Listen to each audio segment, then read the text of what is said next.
Olá, quarta fase. Hoje nós vamos dar continuidade ao gênero poema, tá? Nós vamos ver alguns poemas, falar sobre as características do gênero, tá bom? Então vamos lá.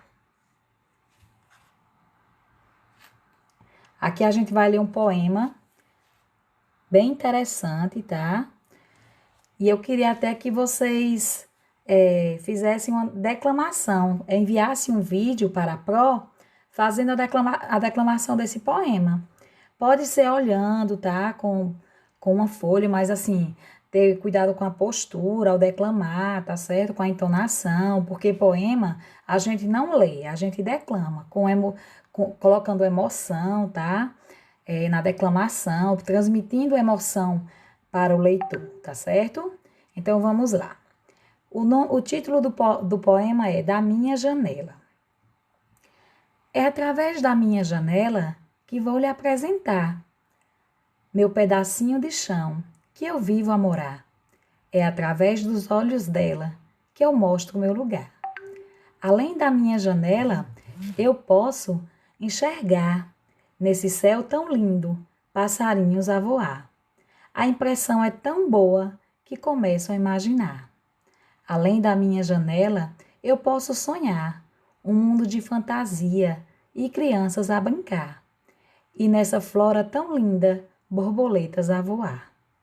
Além da minha janela, eu posso reviver os tempos de antigamente que eu queria conhecer. Sei um pouco das histórias e não posso esquecer. Além da minha janela, eu posso ouvir os pássaros a cantar e as pessoas a sorrir, e o acalanto do galo que não deixa de existir. Além da minha janela, não posso deixar de dizer que o meu lugar você deve conhecer e as paisagens daqui você jamais vai esquecer.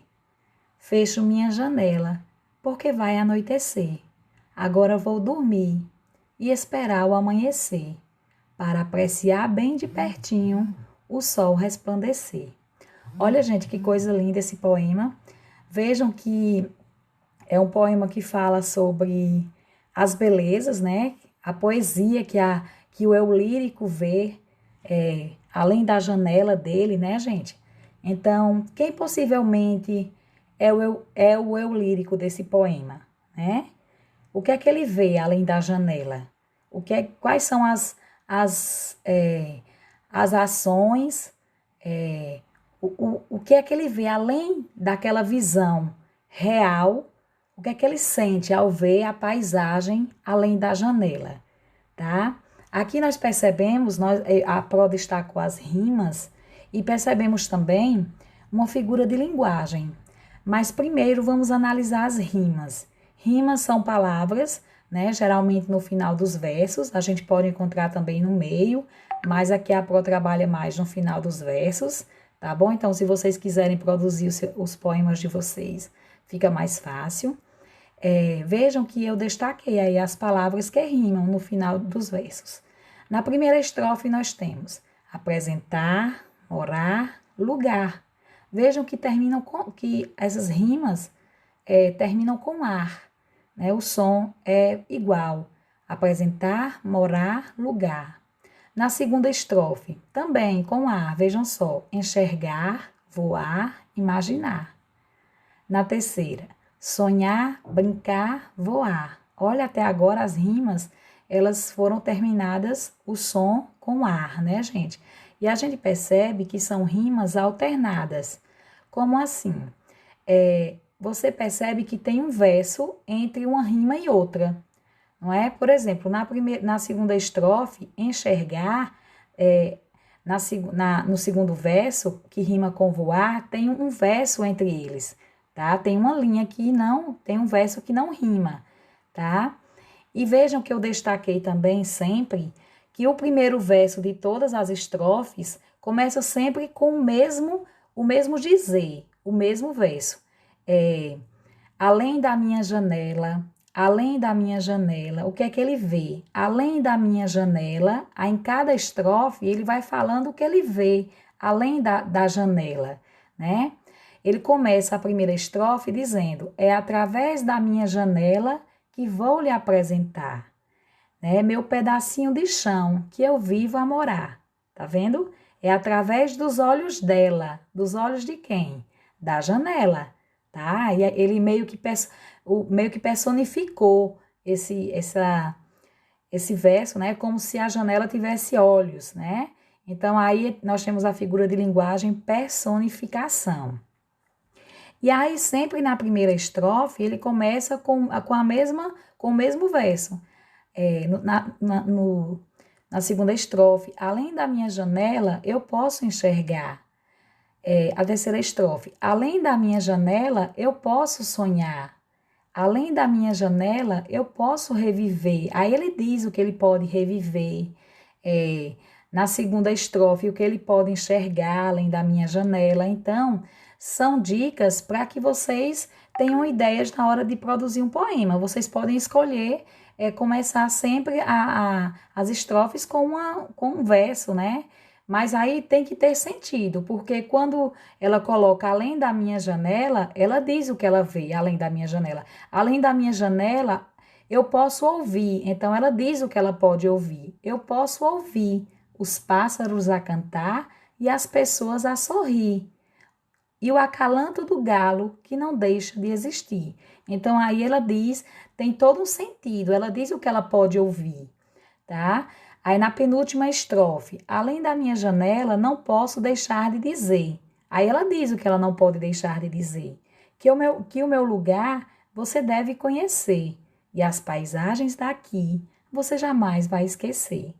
Aí na última estrofe, ela termina o poema, meio que fechando a janela agora, né, gente? Ela fecha a janela e diz: fecho minha janela, porque vai anoitecer.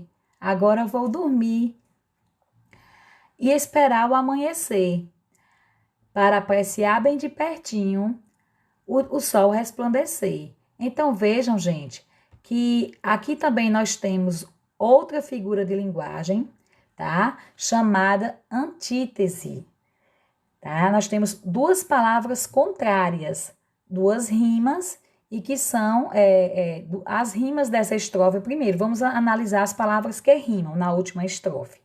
Anoitecer, amanhecer e resplandecer. Terminam com o mesmo som, o ser, ser, tá?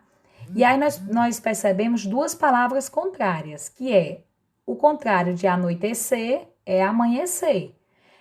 E nós chamamos essa figura de linguagem que usa esse método de palavras contrárias para dar mais expressividade ao texto, de antítese, tá? Então, ela aí usou antítese para dar mais emoção ao texto, mais expressividade ao que ela quer dizer, tá? Então, ela termina o poema fechando a janela. Aí ela começa dizendo na última estrofe: fecho minha janela, porque vai anoitecer. Agora vou dormir e esperar o amanhecer, para apreciar bem de pertinho o sol resplandecer, tá? Então, a Pro destacou aí nesse poema. O título é Da Minha Janela. Quando a gente vai contar, gente, os versos e as estrofes, a gente não conta o título, tá certo?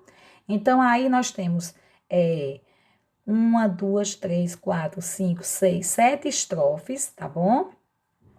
E com os versos é cada linha é um verso, tá bom? E aí a Pro, fazendo só um resumo, a Pro destacou aí a primeira frase, que ela começou cada verso, né?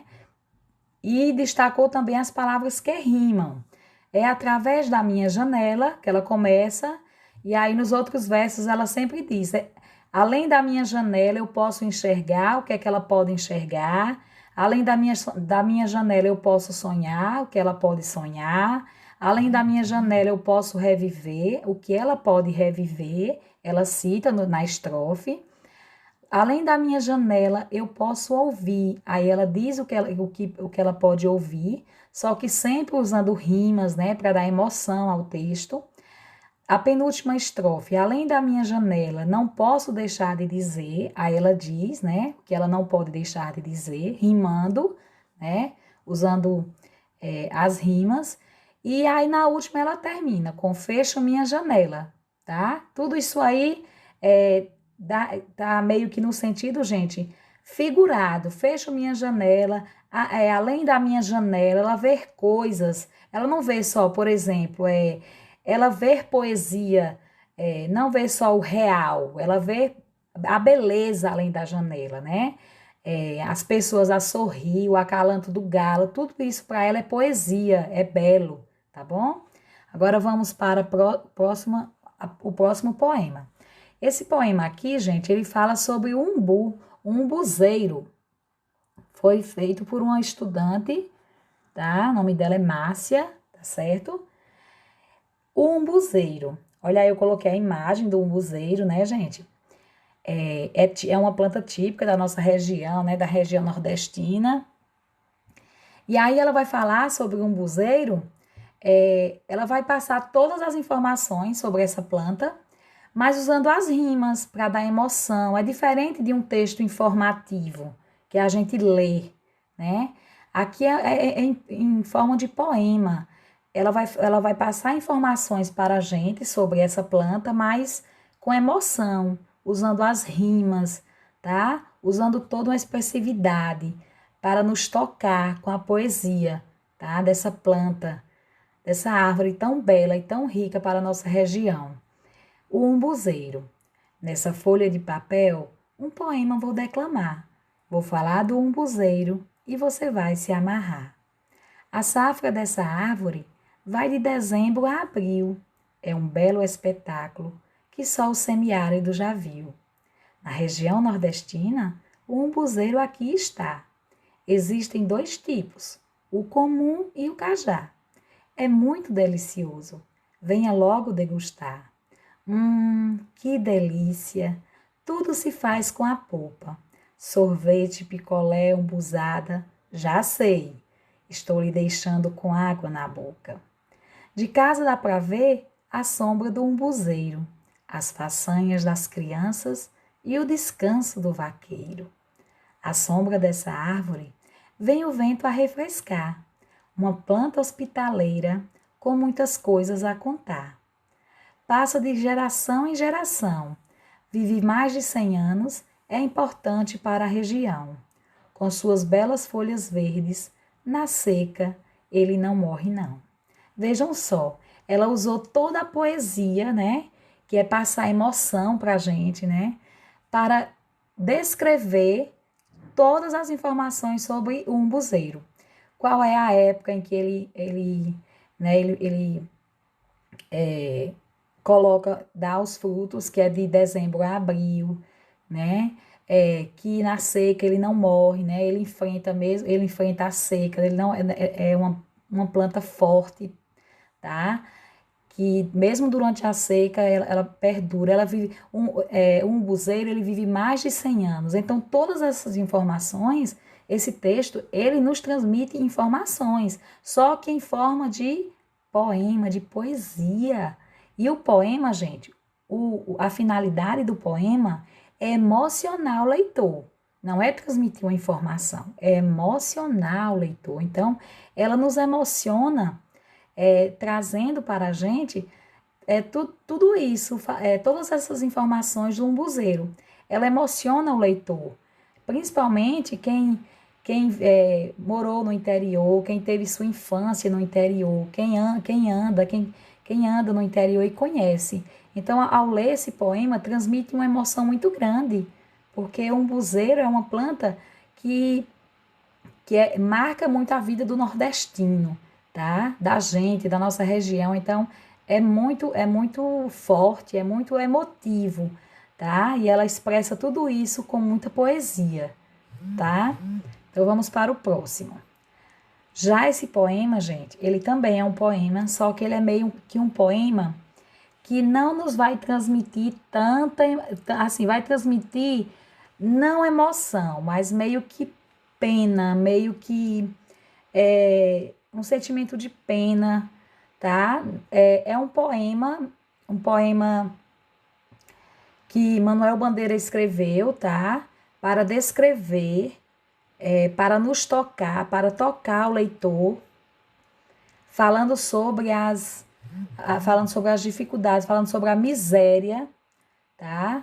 Em que o ser humano enfrenta, as dificuldades, principalmente a miséria, gente, tá? A fome. Então, ele é um poema que nos toca também, mas nos toca trazendo um sentimento de pena, de dó do ser humano. Porque o ser humano aqui nesse poema, ele é colocado como pequeno, ele é humilhado, tá? Vamos ler para ver o que vocês... Vamos ler, não, vamos declamar. Vamos lá. O bicho, olha só. Vi ontem um bicho na imundície do pátio, catando comida entre os detritos. Olha só, o eu lírico diz que viu um bicho catando comida entre os detritos, catando comida no lixo. Quando achava alguma coisa, não examinava nem cheirava, engolia com voracidade. O bicho não era um cão, não era um gato, não era um rato. O bicho, meu Deus, era um homem. Vejam só, gente. Ele fala, e aí no começo a gente não imagina que esse bicho que ele fala, que é um homem, é um ser humano, é uma pessoa. Que essa pessoa, esse ser humano, ele fala, é das pessoas em geral que vivem na pobreza, que passam fome, que catam comida no lixo, tá? Aqui nós temos outra figura de linguagem no decorrer desse poema. Nós temos a comparação, porque ele comparou o homem a animais que catam comida no lixo. Ele diminuiu o ser humano a essa condição de humilhação, né? Porque quantas pessoas no mundo não passam fome, não catam comida no lixo? Então esse poema nos toca, faz a gente fazer uma reflexão sobre isso. Porque esses seres humanos, eles estão condicionados a animais, como animais que catam comida no lixo. Tá? Isso é muito triste. É muito triste saber que tem pessoas que vivem, gente, que comem comida de restos de lixo. É muito triste. Então, Manuel Bandeira escreveu esse poema há muito tempo e ele descreve essa realidade de fome, de miséria, pelo qual o ser humano passa. Então, aí a gente percebe implicitamente essa comparação do ser humano aos animais, que não a qualquer animal, mas aos animais que catam comida no lixo, né? Que é o cão, o gato, o rato, tá certo? Então ele não escolheu qualquer animal, ele escolheu esses animais, porque são eles que catam comida no lixo. E a gente só vai descobrir que esse bicho é o ser humano no final do poema, tá certo? Aí nós temos 3 estrofes, tá, gente? Vejam, ou 4 estrofes, perdão. E a última estrofe, ela só tem um verso, ela só tem uma linha. Então, nós temos 3 estrofes, cada uma com 3 versos, e a última com apenas um verso, tá bom? Quando é uma estrofe com 3 versos, nós chamamos terceto, tá certo? E vejam que aí, o poema, a primeira estrofe mesmo, ela não rima. Gente, nem todo poema rima, nem todo poema apresenta rimas, tá? Tem poemas que não apresentam rimas, tá certo?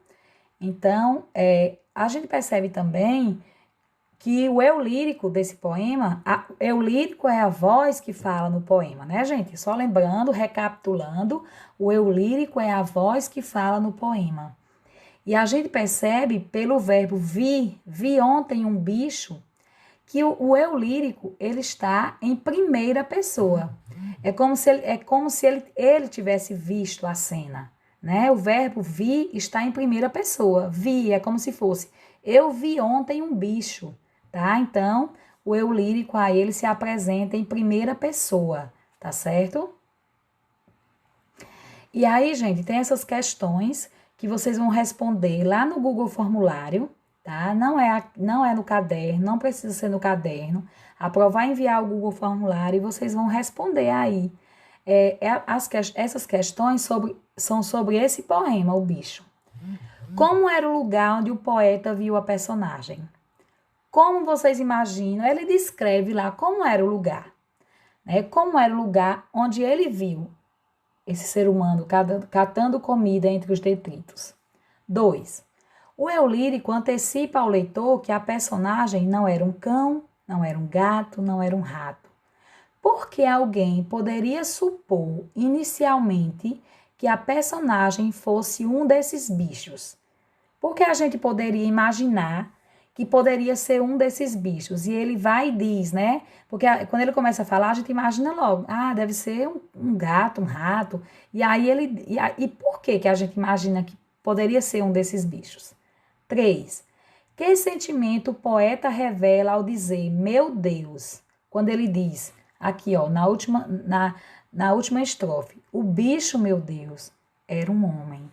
O que ele revela com essa fala? 4. Que condições de vida tem o homem segundo o poema? Que condições de vida ele tem? Né?